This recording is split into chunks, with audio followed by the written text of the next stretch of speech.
Hello everybody, I am Jedi Jack Penguin and welcome back to another LEGO Harry Potter review. So today we're looking at the largest set of the current Hogwarts system, that being set number 76435, Hogwarts Castle, The Great Hall. It includes 1,732 pieces for the price of $200 in the US when it released on June the 1st of 2024 worldwide. Now, I've been wanting to make this video for a very long time, and with the 2025 sets releasing in just a few weeks' time, I feel I just had to take a look at this set as soon as possible, as we are expecting 3 new expansions next year. Looking at the box art, we get the same style that we've been seeing since the 20th anniversary. Flipping to the back, we get a better look at the interior of the build with the open back, as well as a little advertisement for the boathouse that does connect from the very front of the build. This set also includes 5 of those collectible portraits that will be randomly distributed within the bags. There are 14 to collect. LEGO still hasn't named them in their advertisements, so these are my best guesses on screen now. Opening up the box, we get 16 numbered bags in a bag with all the larger pieces to build the set. We also get a folder that includes not just 1, but 5 instruction booklets, as well as 2 sticker sheets to add details to the set. Peeking at the instructions quickly, only one of them features advertisements for the rest of the then available Hogwarts expansion sets. This set includes 10 minifigures and a big fig for the Mountain Troll, our only repeats of the lot being the Golden Trio. Harry Potter, like Ron and Hermione, is featured in his Hogwarts uniform, with the short legs to represent year 1. Hermione gets the dual molded legs and skirt piece as a female character. We would also see this design choice used for Daphne and Leanne. The trio use the same face prints and hair molds that we saw back in 2018. It's nice to see them all included together, but if you're a big Harry Potter collector like me, these characters are not new to you. The other 3 students included come from the other 3 Hogwarts houses. For Hufflepuff, we get Leanne, a character who we would later hear more about in Order of the Phoenix and Half-Blood Prince. She gets a new facial expression in the warm tan. For Ravenclaw, we get Terry Boot, who uses the common reuse boy facial expression. I guess it's nice to get the hair in the medium nougat though. And lastly, for Slytherin, we get Daphne Greengrass, who reuses the common girl facial expression, and probably the least interesting of the set.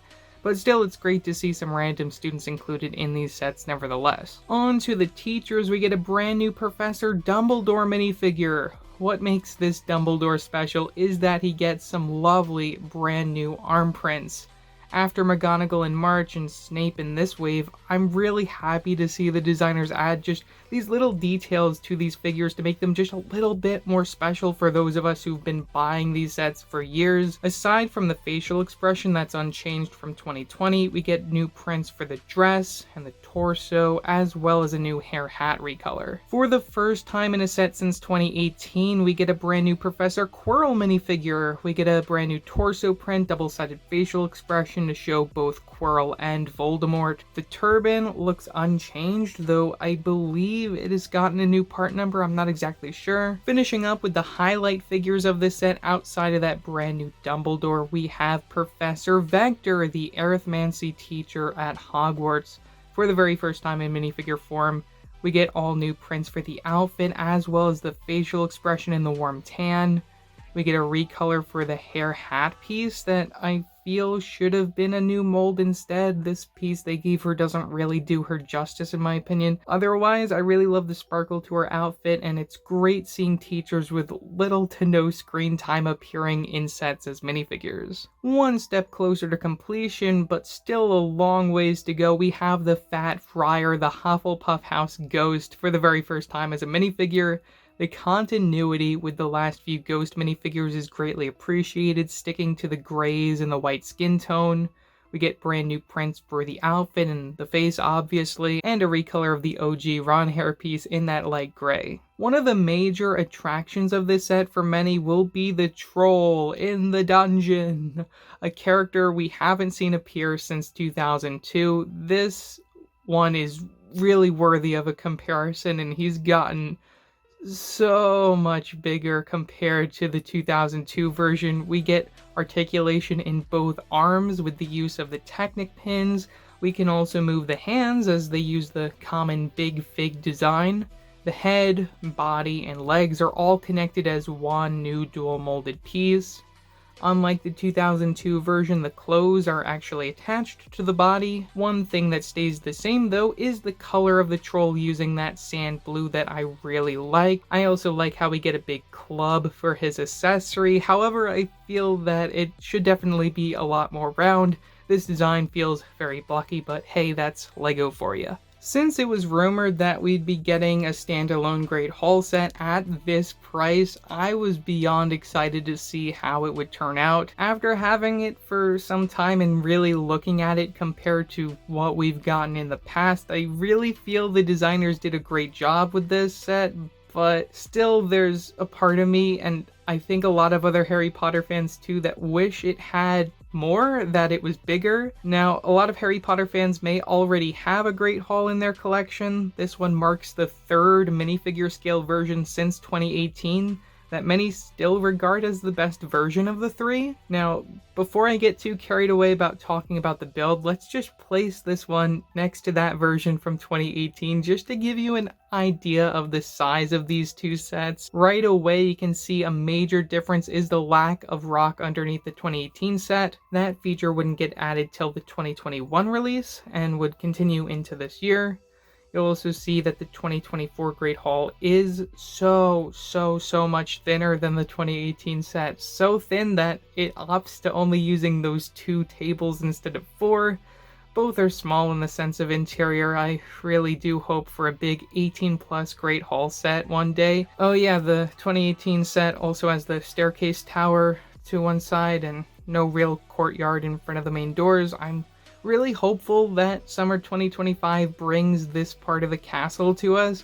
I'm excited and also just a little nervous how they're planning to make it, as no doubt it'll have to be another $200 or more expansion. Either way, I'm really hoping for another larger expansion piece in the summer next year to really get this castle moving, as time is really a wasting. Back to the exterior of this build, one of the biggest complaints I've seen from people is the way that they made the rocky bottom, and I really agree with it. It feels too flat. Consistency with other sets though is at an all-time high with the dark blue water and the small tree builds. A feature this build includes that isn't really present outside of the microscale set is the fenced walkway around the front of the Great Hall. Again, not exactly minifigure scale, but still a place where you can place minifigures on display.